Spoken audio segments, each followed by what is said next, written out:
All right, here at Faurot Field, where the Missouri Tigers come up with a 38-10 win over Central Florida. Bill Pollock along with Mike Reeves as we recap the game for you. 5 minutes from Faurot. Boy, this game was hanging in the balance until Josh Augusta comes up with that huge turnover midway through the third quarter. Bill, we go back to, game-changing plays, and Gary Pinkel talks a lot about 2, 3, or 4 plays in a game might change the outcome, and you never know when they might happen. That's a big play. It changed all the momentum. It resulted in an eventual touchdown. Missouri goes up by 11, and then they cruise from there. They own the second half of this game. But without that play, where does this one end up? I mean, who knows? This UCF team is good. I'll tell you right now, they've got players. And are they as good as last year's team and a couple of previous? Maybe not. But this is a good win, and that one play, I mean, if you're going to pinpoint one game-changing play, the interception changed the game. There's no question. Yeah, no doubt. The Tigers go 4 plays. They score a touchdown. Bud Sasser gets the touchdown after being held to just 1 catch and no yards in the first half. He said they kind of made some adjustments in the locker room.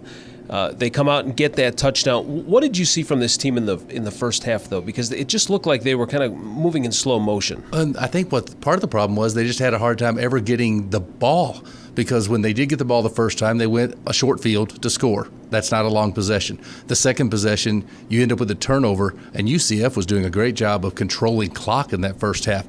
Was the offense slower? Were they just never able to get the ball long enough to get into any rhythm? I couldn't determine which. The numbers today just ended up weird. There's nothing that jumps out at you in terms of this offense that, huge passing day numbers-wise. No, 4 touchdown passes, not a lot of yards. Not a huge day on the ground either. And so the offense didn't look spectacular, but at the end of the day, combined turnovers and they got 38 points on the board. But with that said, I do think the first half was a little sluggish. The second half was just really rock-solid football. I mean, Bill, sometimes it's good to not be spectacular and still win by a wide margin. And I don't know if they were spectacular today, but they were really good. And I still think Central Florida's a good football team. I really do. Yeah, they're a very good football team. As you mentioned, 4 touchdown passes by Matty Mock, 144 yards. He now leads the nation in the number of touchdown passes. And his 9 touchdowns in the last 2 games ties a record that Chase Daniel had set back in 2007. So he's on a roll, even though he makes those mistakes. And I tried to ask this question to Gary Pinkel, and he kind of said, well, those are your words. I think he kind of was defensive. What I was trying to say, though, is Matty Mock is the type of quarterback, though, who's going to make some plays and passes that other quarterbacks can't or don't or won't try. And so he's going to try those and connect on some of those, but then he's also going to make mistakes. And so with him, it's kind of that high-risk, high-reward type of thing. And I was trying to ask Coach Pinkel if that was just the type of player he was. And I think, the use of the word, I think you said something, force some balls. I think that got Coach Pinkel a little bit. Okay, that's your word. I knew where you were going with it, though. He's going to take risk. And, Bill, I'm okay with that for the most part. I know that game situation, score, time, that'll all play into whether you should or should not take a risk. For example, the pick in the first quarter, I didn't have a big problem with that play. He misread it and had a defender who was a little closer than he thought. That was in the first quarter. It was early in the game. It's that same play, up by 3 in the fourth, you don't make that play. He's a risk-reward guy. There's no question. And you know what? In talking to Bud Sasser afterwards, Matty plays the way Matty plays, and they all support him completely in the way he's going to go about it. And considering the lack of games he's really still played, this was his 7th collegiate start, and he's been put in charge of a team that has some hopes of doing big things in the SEC.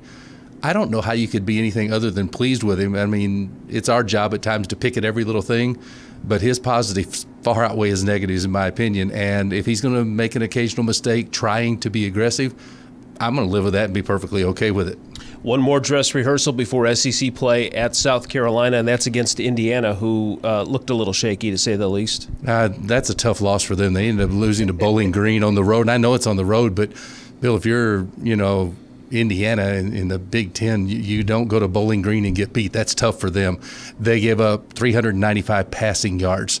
Boys, if you're Missouri in the offense, you got to have your eyes light up a little bit and go, we've got the passing attack that we have in place here with the receivers that are starting to come into their own, a quarterback who loves to take chances deep, and a team that just gave up 395 at Bowling Green.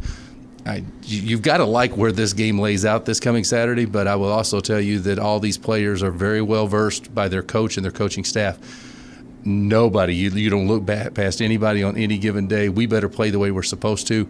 And I do think if they play well this coming Saturday, though, Missouri can get through the preseason, if you will, in good shape and then get ready for the gauntlet coming up right after that. Yeah, we call it the preseason. They would never call it that. We'll be keeping an eye on Missourinet.com this week for Marcus Murphy. Has a slight sprained ankle is what Gary Pinkel described it as. I saw him driving up the hill as they leave the football stadium to go back to their training complex. He was in a golf cart. Russell Hansbrough looked like he got shot to the head. He looked a little woozy. He should be okay. That'll be a big key for Mizzou to keep those running backs healthy. So that's going to do it here from Faurot Field. 38-10 the final. For Mike Reeves, I'm Bill Pollock here at Missourinet.com.